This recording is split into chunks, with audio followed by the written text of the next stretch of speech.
زمزم کے کنویں کی ملکیت حاصل کرنے کے علاوہ عبد المطلب کی زندگی کا دوسرا اہم واقعہ ابرہہ کا بیت اللہ پر حملہ ہے۔ تاریخ میں اس کو واقعہ فیل کے نام سے یاد کیا جاتا ہے۔ ابرہہ ایک عیسائی سردار تھا۔ شاہ حبشہ نجاشی کی طرف سے یمن کا حاکم تھا۔ اس نے دیکھا کہ اہل عرب حج کے لیے مکہ مکرمہ جاتے ہیں اور خانہ کعبہ کا طواف کرتے ہیں، تو اس نے عیسائی مذہب کے نام پر یمن کے شہر صنعاء میں ایک عالیشان گرجا بنوایا۔ عرب میں اس گرجا کی خبر مشہور ہو گئی۔ قبیلہ کنانہ کا ایک آدمی وہاں گیا اور گرجا میں گندگی پھیلا کر بھاگ آیا۔ ابرہہ نے غصے میں آ کر قسم کھائی کہ کعبے کو ڈھا کر دم لے گا۔ چنانچہ وہ ایک لشکر جرار لے کر مکہ مکرمہ کی طرف روانہ ہوا۔ راستے میں عرب کے جس قبیلے نے بھی مزاحمت کی، ابرہہ نے اسے تہہ تیغ کر ڈالا، یہاں تک کہ وہ مکہ معظمہ کے قریب پہنچ گیا۔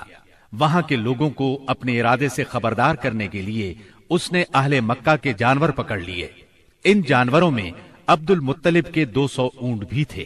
عبد المطلب کو ابرہہ کی چڑھائی کی خبر ملی تو وہ خانہ کعبہ کی دیواروں سے لپٹ گئے اور رو پڑے، اللہ سے اپنے گھر کی حفاظت کی دعا کی۔ قریش کے چند سرداروں کو لے کر ابرہہ سے ملنے کے لیے گئے اور اس سے اپنے اونٹوں کی واپسی کا مطالبہ کیا۔ ابرہہ ان کی بات سن کر حیران ہوا اور بولا، تم نے اپنے اونٹوں کی واپسی کی تو بات کی، کعبے کے متعلق ایک لفظ بھی نہیں کہا۔ میں تو یہاں کعبے کو ڈھانے کے لیے آیا ہوں۔ عبد المطلب نے جواب دیا، اونٹ میری ملکیت ہیں، اس لیے ان کی رہائی کے لیے چلا آیا۔ کعبے کا مالک اللہ ہے جو اپنے گھر کو بچانے کی پوری طاقت رکھتا ہے۔ ابرہہ نے ان اونٹوں کی واپسی کا حکم دے دیا۔ یہ اپنے اونٹ لے کر مکہ معظمہ واپس آ گئے۔ 60-70 ہزار کا لشکر تھا اور اس میں 9 یا 13 ہاتھی تھے۔ اس لشکر نے آخر مکے پر چڑھائی کی۔ لشکر مکے کے نزدیک پہنچا تو محمود نامی ہاتھی نے مکے میں داخل ہونے سے انکار کر دیا اور وہیں بیٹھ گیا۔ ایسے میں اچانک باہر قلزم کی طرف سے پرندوں کا ٹڈی دل نظر آیا۔ ان کے پنجوں اور چونچوں میں کنکریاں تھیں۔ جن سپاہیوں پر وہ کنکریاں پڑتی ان کے اعضاء کٹنا شروع ہو جاتے۔ ان کنکریوں کے گرنے سے ابرہہ کی فوج اور ہاتھیوں کا جو حشر ہوا وہ بلا شبہ تاریخ عالم کا ایک نہایت حیرت ناک باب ہے۔ خود ابرہہ مشکل سے گرتا پڑتا صنعاء تک پہنچا اور نہایت دردناک عذاب میں گرفتار ہو کر یمن میں مرا۔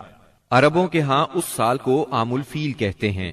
ایک مدت تک یہی تقویمی سال شمار ہوتا رہا۔ قرآن کریم میں یہ واقعہ سورہ فیل میں بیان ہوا۔ کیا تم نے نہیں دیکھا تمہارے پروردگار نے ہاتھی والوں کے ساتھ کیا سلوک کیا؟ کیا اس نے ان کی تدبیر کو اکارت نہیں کر دیا اور ان پر پرندوں کے جھنڈ بھیج دیے جو ان پر پکی ہوئی مٹی کے پتھر پھینک رہے تھے؟ پھر ان کا یہ حال کر دیا جیسے جانوروں کا کھایا ہوا بھوسا۔